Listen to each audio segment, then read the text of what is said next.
Chapter 1.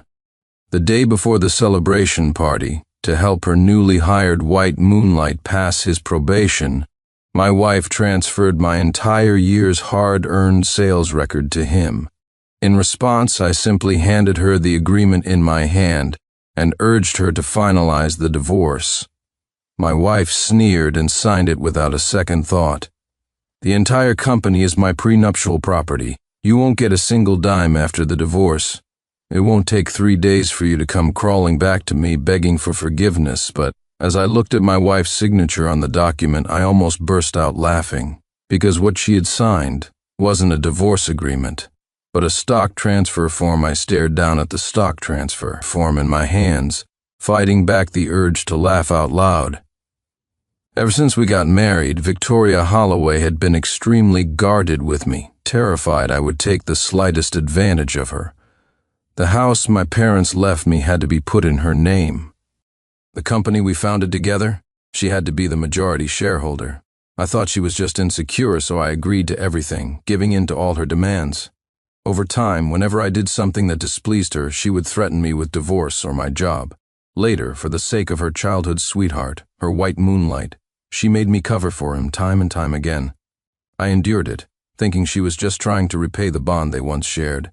But who would have thought that this time she would take away the deal I had worked on for a whole year one that I had finally managed to close. All just to let her white moonlight pass his probation early, thinking back on how Victoria had repeatedly betrayed her own principles, showing no integrity whatsoever. She was so afraid her white moonlight would suffer, get tired, or feel wronged.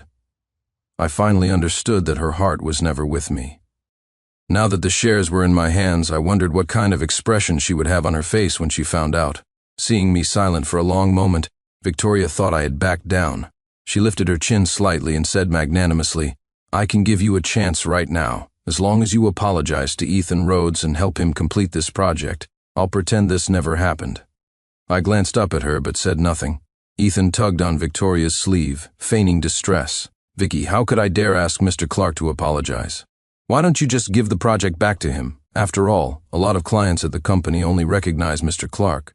Newbies like us don't really have a say. If we upset him, the whole company might suffer for it." As he said this, Ethan's whole body slumped, his brow furrowed as if he had truly been gravely wronged at the company. Victoria's heart immediately went out to him, and she took his hand. "Clients value the company's products. Even if Sincere Clark leaves, it won't cause much of a stir. Besides, how can he compare to you? He just relies on his seniority to slack off all day. He's nowhere to be found during work hours and only shows up to clock out at the end of the day. Not like you, so hardworking and diligent, coming to the office early every day to contact customers and promote our products. You just lack a good opportunity. Otherwise, you would definitely do a better job than him." Ethan verbally denied being as good as Victoria claimed, but the look he shot me was full of provocation. Watching the two of them put on this show, I found it laughable. Back when Victoria and I started the business, I couldn't bear to see her work so hard, so I let her stay comfortably in the office. I, on the other hand, carried stacks of materials and went from company to company, pitching our products. During the day, I rushed between towering office buildings. At night, I returned to the company to organize materials, write proposals, and push projects forward. Sometimes, to win more contracts, I had to attend countless business dinners and parties, rain or shine, all year round, without a single day off. I worked through the night, revised countless project documents, threw up from drinking more times than I could count, and ended up in the hospital on several occasions. Only then did I finally get the company on the right track. To put Victoria at ease, I didn't even take a single share of the company's stock. I firmly believed that there was no yours or mine between us. When the company received its first profitable payment, Victoria hugged me, her eyes filled with tears of gratitude.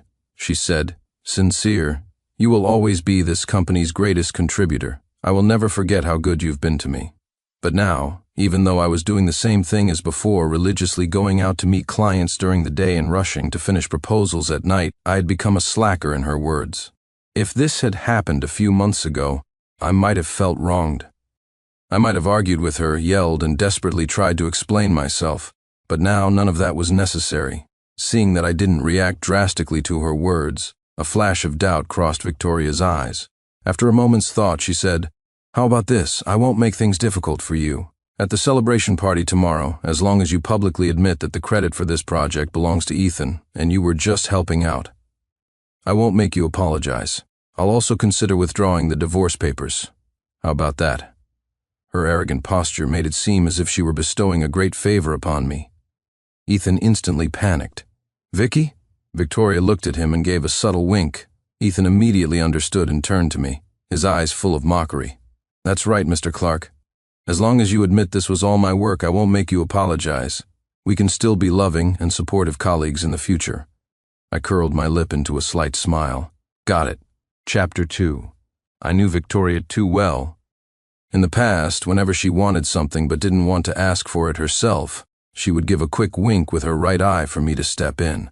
Now, she was using that same trick with Ethan against me. I found it deeply ironic. Victoria didn't notice. Seeing my obedience, her expression softened slightly. As Ethan turned to get something, she leaned in close to me and whispered, "You know, Ethan's family has fallen on hard times. He's still on probation and desperately needs some achievements to secure his full-time position. I can't just stand by and do nothing, can I?" She tucked a strand of hair behind her ear. "Haven't you always wanted to go to New Zealand? Just organize the resources you have and hand them over to Ethan. After this project is over, I'll approve a long vacation for you, and I'll go to New Zealand with you." Her words dripped with condescension, as if she were offering me a handout. Ethan was Victoria's childhood friend. A few months ago, his family went bankrupt. When Victoria found out, she couldn't bear to see him suffer, so she arranged a position for him at the company. At the time, I was so jealous that I refused to let Ethan join my team. Victoria reacted like a cat with its fur on end. "It's precisely because there's nothing between Ethan and me that I'm putting him on your team. How dare you suspect me?" I believed her and even felt guilty for my mistrust.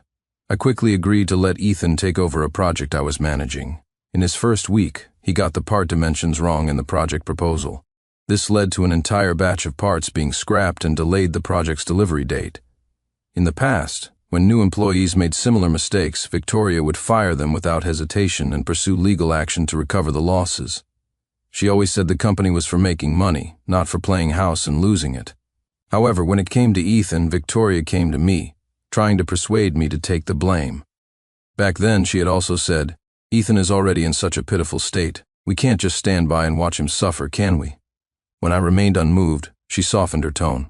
"Haven't you always wanted to try that new steakhouse that just opened? If you take the blame for Ethan, I'll go with you tonight, okay?" I had accidentally seen the restaurant on Victoria's computer. I thought she wanted to go, so I had mentioned it a few times, but she always brushed it off, saying she was too busy with work. I never expected her to bring it up herself just to protect Ethan. Even so, I was ecstatic after all. In the 3 years Victoria and I had been married, she had never publicly acknowledged our relationship or gone anywhere with me that was even remotely romantic.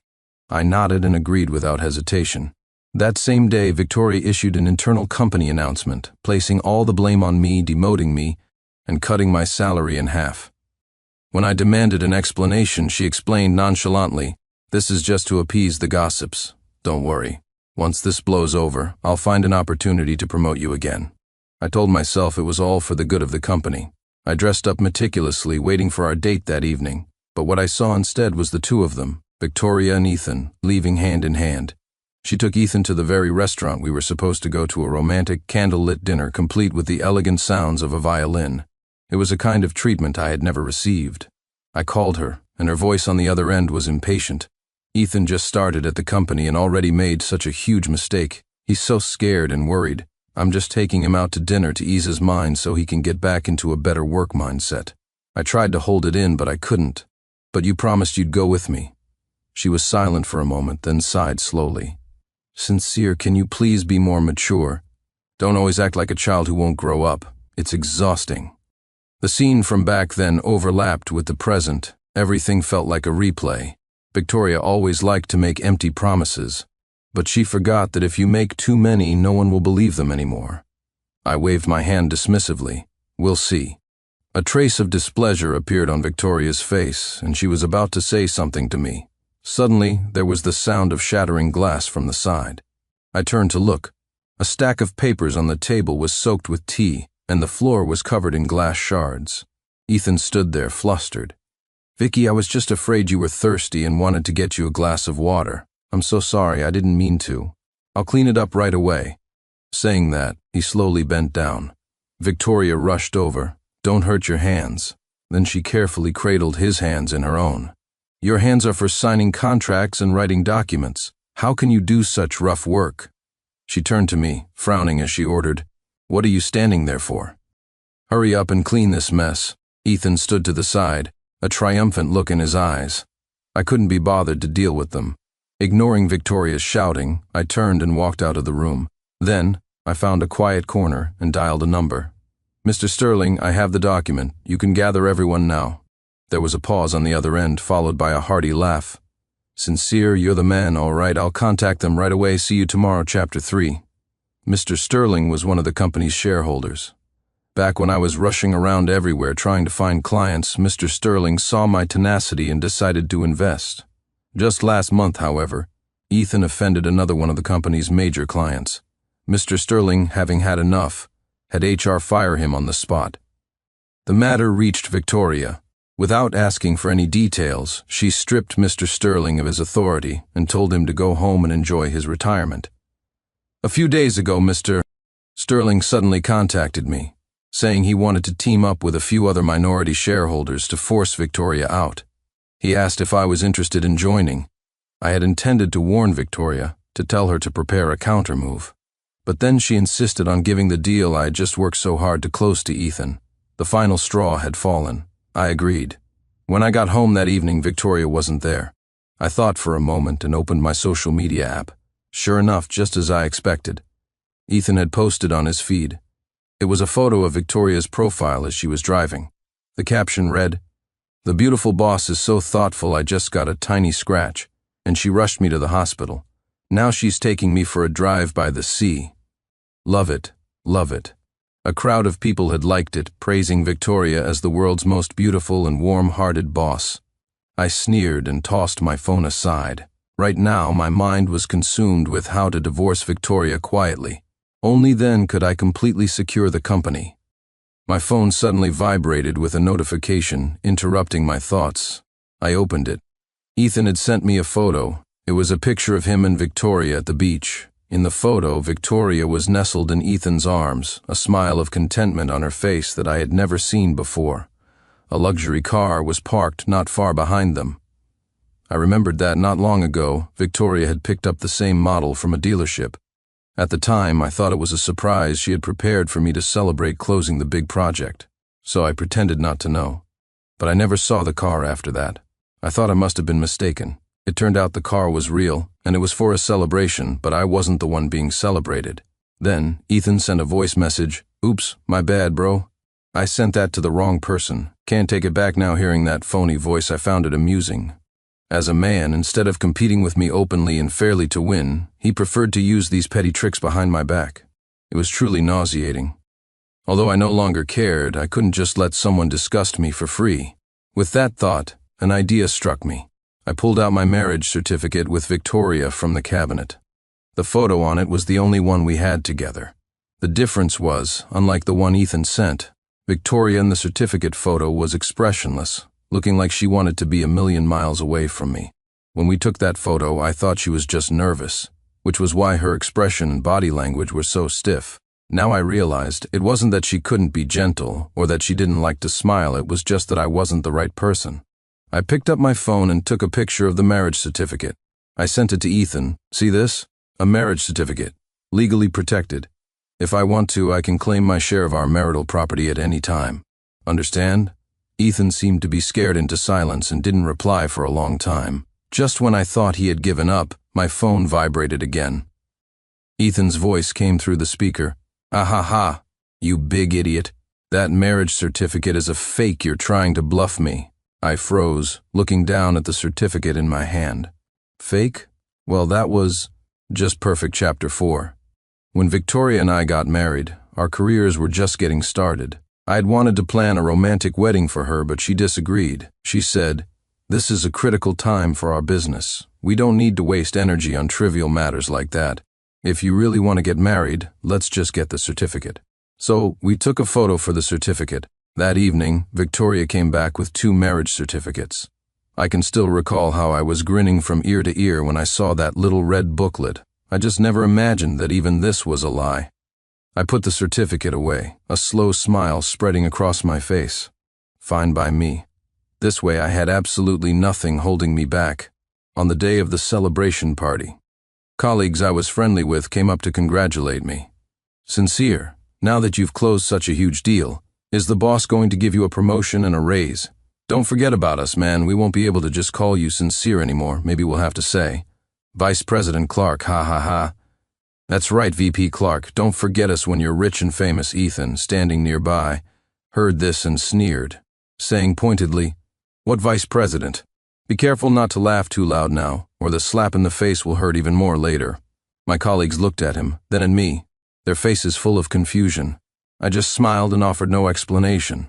Ethan opened his mouth to mock me again, but Victoria suddenly walked onto the stage and tapped the microphone. The entire room fell silent. Victoria started with a few pleasantries before moving on to the main theme of the evening.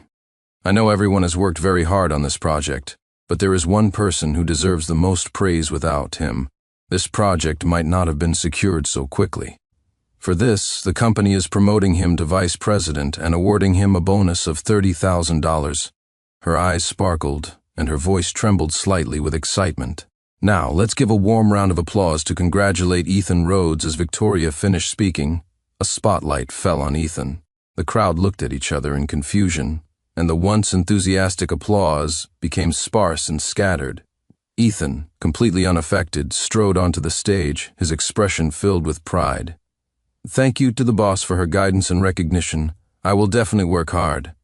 I won't disappoint the boss's expectations, and I certainly won't be like some people, who only care about their own interests and disregard everyone else." After speaking, he shot a provocative glance in my direction. Victoria nodded in satisfaction. "I believe in you. However, this company operates on a system of rewards and punishments." Her tone shifted, and her expression grew cold. "Some people, relying on their seniority, slack off during work hours. I won't name names, but Sincere, why don't you come up and say a few words?" I walked over nonchalantly. Yes, Miss Holloway is right. The credit for landing this project, the biggest in the industry to date, goes primarily to Ethan. From now on, he will be responsible for all matters related to the project." A few colleagues who knew the truth looked at me in astonishment. After a few seconds of hesitation, they slowly began to applaud and praise Ethan. Victoria's expression softened. "Since Sincere has said so, then that's how it will be. As for Sincere, from now on, you'll be in charge of the company's mailroom." Without waiting for a reaction from the crowd, Victoria stepped down and raised her glass to celebrate. In her eyes, I had become someone completely under her thumb. Ethan was cockier than ever. He swaggered over to me and gloated, "Sorry, bro. You worked so hard for so long, only for it to end up being all for nothing." I gave him a meaningful smile. "It's fine. You're only fit to pick up what others have thrown away." Ethan's face changed. "What did you say?" I repeated, word for word. "What? Isn't it true? You're nothing but a trash picker." A vicious look appeared in Ethan's eyes. The next second, he ran over to Victoria, looking as if he was about to cry. "Vicky, you should give the project back to Mr. Clark. He called me a trash picker and said I'm not worthy." He forced a bitter smile. "I know I don't have much experience, and I don't want to create any bad blood with him over a project. What if he gets angry and tries to sabotage the project later? That wouldn't be good for the company." Victoria frowned. "Who does he think he is, bossing you around?" She then stormed over to me, furious. "And I thought you had matured a little. Turns out you have less of a sense of the bigger picture than Ethan, a newcomer. You will come over here right now and apologize to Ethan. Then you will promise everyone that if any problems arise with the project in the future, it will be your responsibility." I raised an eyebrow. "And if I don't?" Victoria snorted. "Then I'll fire you right now and leave you with nowhere to go." I shrugged indifferently. Somehow I don't think I'll be the one with nowhere to go. Victoria's expression was one of extreme impatience. "Sincere, I'm warning you." Just then, a group of people walked in from outside. Leading them was Mr. Sterling. Chapter 5. Mr. Sterling strode in and announced loudly, "Victoria Holloway, this company has nothing to do with you anymore. You have no right to make any decisions." Victoria turned, frowning. Mr. Sterling, do you know what you're saying? I worked my fingers to the bone to build this company. On what grounds can I not make decisions? Hearing this, Mr. Sterling pulled a document from his coat pocket. It was the stock transfer form. It clearly stated that Victoria Holloway voluntarily transferred all the shares under her name to Sincere Clark. Victoria gave it a cursory glance and laughed. I don't remember ever signing this contract. Mr. Sterling, you've been tricked. She turned and glared at me. You have some nerve, forging my signature? I smiled and pointed to her signature on the document. It's in black and white, your own signature. If you don't believe it, we can have it authenticated. Victoria sneered. You think I wouldn't dare? Mr. Sterling waved his hand and produced another document. No need to trouble yourself. I've already had it authenticated. It is indeed your handwriting. Moreover, all the other shareholders and I have already agreed to this. The men behind Mr. Sterling nodded in agreement. Victoria, in disbelief, snatched the two documents and examined them closely. The signature had her habitual cursive flair. It was, without a doubt, her handwriting. Her heart sank. In a panic, her eyes met mine. They were filled with confusion and bewilderment. Then, as if she had figured something out, she walked quickly towards me. However, Ethan suddenly rushed over from the side, blocking her path. Vicky, what's going on? You're not the boss anymore? Victoria forced a smile. Honey, just wait a moment. There must be some misunderstanding. She came to stand before me, took a few deep breaths, and put on a look of absolute certainty. I don't know how you did it, but I will never admit to signing this document. And even if I did sign it, you and I are still married. As long as the divorce isn't finalized, these shares are our marital property. At this, a contemptuous smile appeared on her lips. And I get a share of the marital property. Don't even think about keeping all the stock for yourself. Her words were like a bolt from the blue, leaving everyone utterly stunned. No one had expected a simple celebration party to serve up so much drama. Especially the fact that I, the little workhorse constantly suppressed by Victoria, was actually her legal husband. Except, I shook my head and replied with a smile, Are you sure our marriage has any legal validity? Of course, Victoria lifted her chin without hesitation. We got our certificate 3 years ago. Then she seemed to remember something, and her expression froze instantly. Chapter 6. I knew she had remembered. Ignoring her, I turned, walked onto the stage, and announced to everyone, as you can all see from this day forward, I am the majority shareholder of this company. I will work to improve the company's rules and regulations as soon as possible to ensure that every employee has a fair opportunity for advancement. Incidents of stealing the credit for others' hard work will never happen again. Victoria, in her efforts to protect Ethan, had thrown the company into chaos. The talented employees had long been dissatisfied. My words now served as a powerful reassurance to them. People exchanged glances, then raised their hands, and the room erupted in thunderous applause. No, I'm the boss. Victoria shook her head frantically, trying to rush the stage like a madwoman. Ethan grabbed her, his brow knotted tightly. Victoria, what the hell is going on? Explain yourself. Didn't you say you were the big boss? A flicker of impatience crossed Victoria's face, but she forced a smile. Just wait a second.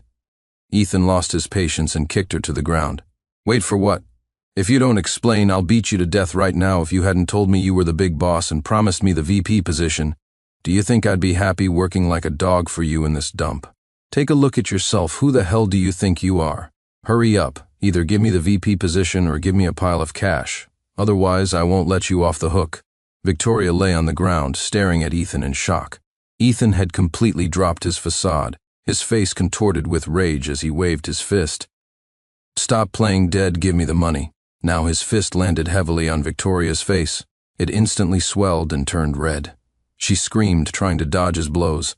Stop hitting me, stop, I am the boss, I'm the boss, he's an imposter. I watched this farce, feeling nothing but boredom. I called security to throw them both out. Just then, another group of people walked in through the door. Seeing the scene inside, the officer in the lead frowned. Which one of you is Victoria Holloway? When Victoria saw them, her eyes lit up. Ignoring her injuries, she scrambled to her feet. Me, I am. You're just in time. Someone here forged a signature to try and steal company stock. You have to arrest him, even at a time like this. Victoria didn't mention a word about Ethan beating her. Subconsciously, she was still protecting him.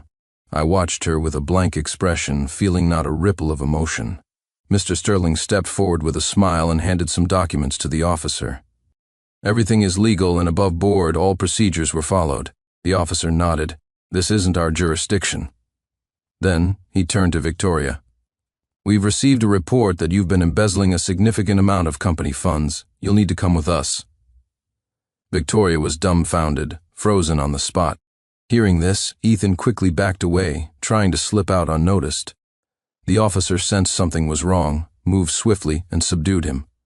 "Where do you think you're going?" "You're coming with us too, Chapter 7.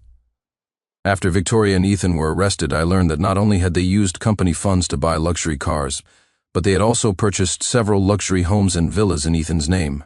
However, not long after getting the property deeds, Ethan had sold them at a low price. He took the large sum of money to Las Vegas and gambled it all away. Because the embezzlement had occurred within the last 3 months, the authorities ordered them to return the funds promptly, or else face legal consequences. Upon her release, Victoria immediately found Ethan, wanting him to sell the luxury car to help pay off the debt. Ethan refused without hesitation. "If I sell the car, what will I drive? Besides, you're the one who embezzled company funds. What does that have to do with me? If you need to pay off a debt, figure it out yourself. Don't come to me." Victoria couldn't believe Ethan was distancing himself so completely. She said angrily, "I embezzled the funds to buy those things for you. If you just sell them, we can cover the shortfall, and with the money left over, we can start again." Ethan slapped her across the face. "What's in my hands is mine. Who the hell do you think you are, ordering me around?" Victoria clutched her face in disbelief. "You hit me again? You actually hit me again?" Ethan scoffed. "So what if I hit you? Do I need to pick a special day for it?" Victoria looked at this person, so different from the one in her memory, and was on the verge of tears. You never used to hit me. Why?" Ethan looked her up and down dismissively. "You were the big boss before. Are you now? Everything you're wearing right now probably isn't even worth the price of one of my shoes." Victoria screamed in despair. "But you said you loved me for who I am." Ethan burst out laughing as if he'd heard the funniest joke in the world. After a moment, he reached out and patted her cheek. "You're so easy to fool. All I had to do was say a few nice things and play the victim, and you came running to me. Have you looked at yourself lately? If you weren't rich, why would I have wasted my time on you? You almost dragged me down with you. I should be demanding compensation for emotional distress. Now get lost. Don't be an eyesore." But Victoria clung to his sleeve, refusing to let go. "No, you're all I have now. You're all I have. You can't just abandon me." Ethan frowned and kicked her away. As if that wasn't enough, he kicked her a few more times. "You're shameless, I'm warning you. Stay away from me or I'll beat you every time I see you with that." He spat on the ground and walked away. Victoria struggled to get up, her once proud posture now stooped. But she didn't give up. She stumbled after him, pleading pitifully, "Ethan, don't go. Don't leave me alone." I sat in the hotel lobby, silently watching this scene unfold. Once upon a time, I too had been publicly humiliated by Victoria on the street. It was during a period when I was practically living at the office to meet a deadline. She called me on a whim to have dinner with her. Not wanting to keep her waiting, I quickly ran my fingers through my messy hair and rushed over. The moment she saw me, her face turned cold. She grabbed her bag, turned, and walked away. I chased after her, asking what was wrong. She just kept her distance, a look of disgust on her face. She said my cheap clothes didn't match her sophisticated makeup and that eating with me would only lower her class. The luxurious decor of the steakhouse, the curious glances from other diners, and the sharp words from the person I loved it all made my face burn with shame. After that day, Victoria never ate out with me again. Now the tables had turned. Through the floor-to-ceiling window, she had become the subject of public gossip, in a situation far worse than mine had ever been. Victoria seemed to sense something. She suddenly stopped and turned her head. Just then, an elegant figure appeared before me, blocking her view. The woman extended her hand with a charming smile. "Hello, I'm Mr. Sterling's niece. My name is Cassidy Sterling, but you can call me Cassie." Cassie was the assistant Mr. Sterling had recommended, said to be extremely capable. I've always had a good attitude towards genuinely talented people. I smiled and shook her hand. "Hello, I'm Sincere Clark." After sitting down, Cassie glanced back curiously. "What were you looking at just now?" I followed her gaze, but Victoria was already gone. I shook my head. Nothing. Then I started discussing the company's current situation and future development plans with her. As for Victoria, she was no longer my concern. Chapter 8. In the following weeks, I threw myself completely into my work and the company flourished. Just when I thought Victoria was completely in the past, a phone call shattered the peace. A doctor's voice said, "Hello, is this Mr. Clark? I'm an emergency room doctor at Central Hospital. A Miss Victoria Holloway is here with serious injuries. I was wondering if you might have time to come by." I was about to hang up, but Cassie stopped me. I looked at her, confused. She gestured with her chin toward the court summons on the table. "We haven't been able to find her, right? This is the perfect chance. Let's get this to her." I understood what she meant. After a moment's thought, I agreed. "I see." After hanging up, I grabbed my coat to leave. Unexpectedly, Cassie came over and linked her arm with mine, smiling cheerfully. "Sincere, I've never met Ms. Holloway before. Can I come with you?" I didn't call her out on her excuse and silently allowed it. When we arrived at the hospital, I immediately saw Victoria lying in the hospital bed. Her entire head was wrapped in bandages, and her cheeks were badly swollen. Her left leg was in a cast, suspended in the air. Her exposed arms were covered in bruises. Hearing the noise, Victoria turned her head with difficulty and said uncertainly, "Sincere, Clark?" I nodded. "The hospital called me and said you were here." A flicker of delight crossed Victoria's eyes. "I knew you couldn't bear to let me go. Sincere, if you help me cover the embezzled funds, I'll forgive you for stealing the company shares. I might even consider remarrying you. How about that?" In the past, I had always been a complete pushover for Victoria. It was like I was under a spell. If she pointed east, I would never go west. If she wanted an apple, I wouldn't even glance at a pear. As long as she was happy, I would have plucked the moon and stars from the sky for her. But I was no longer that person, while she was still stuck in the past. I sighed. Cassie's hand on my arm tightened. She smiled, asserting her claim. "You must be Victoria, right? Sorry, but I'm a pretty possessive person. I don't like seeing other people ordering my man around." Victoria froze for a second, then laughed. The familiar look of contempt appeared in her eyes. "Don't be ridiculous. Who would want him besides me? If you're trying to make me jealous, at least find someone believable." Cassie raised an eyebrow. "You don't believe me? How about this?" She suddenly stood on her toes and gave me a light peck on the cheek. I was stunned by Cassie's sudden move. But Victoria's next words instantly made my face turn cold. Victoria's eyes widened and she pointed at me, screaming, Well, Sincere Clark, you go on and on about me and Ethan, but it looks like you're the one who's been fooling around. Have you been hooking up with this woman all along?" Cassie frowned and was about to argue. I patted her on the head. "Why don't you wait outside? I'll be there in a minute." Cassie pouted, a little unhappy. I thought for a moment and promised, "I'll take you to dinner tonight." That made her happy. She nodded, and before leaving, she shot a defiant look at Victoria. Victoria, assuming I had stayed behind to explain myself, put on an air of importance. "Sincere, I was tricked by Ethan before. That's why I did those things. Anyway, you've found someone else now, so we're even." She habitually reached to tuck a stray strand of hair behind her ear, only to remember her current state. A flash of annoyance crossed her eyes. "Anyway, you're the one I love the most. Didn't you always want to go to New Zealand, the Maldives, and Iceland to travel the world? Once I recover, I'll go with you any time. Even without that certificate, we still have so many years of history between us." "Victoria," I interrupted her. Then I took out the court summons and placed it on her bedside table. Embezzlement of company funds not returned within 3 months.